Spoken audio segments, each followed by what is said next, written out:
exprimer nos vifs remerciements pour avoir effectué ce déplacement qui, de notre point de vue, était nécessaire.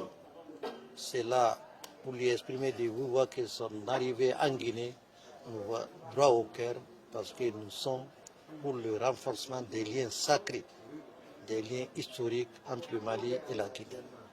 Nous avons exprimé aussi au président de la transition que nous vivons en parfaite harmonie avec non seulement la mission diplomatique, mais aussi avec les autorités, les plus hautes autorités de la Guinée.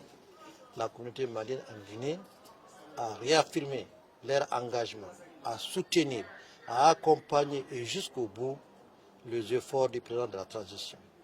Et en retour, le président de la transition nous a rassuré de son soutien permanent à l'endroit des Maliens établis à l'extérieur, qui a été aussi un grand ouf de soulagement pour nous. Depuis l'accord d'établissement signé entre le Mali et la Guinée, un Malien établi en Guinée est considéré comme un Guinéen et vice-versa.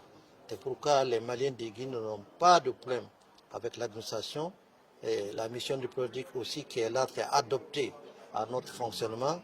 Et vraiment, nous n'avons pas de revendications particulières que nous avions posées au président de la République. Vous savez, nous avons l'habitude de le dire, le Mali et la Guinée ont des liens historiques.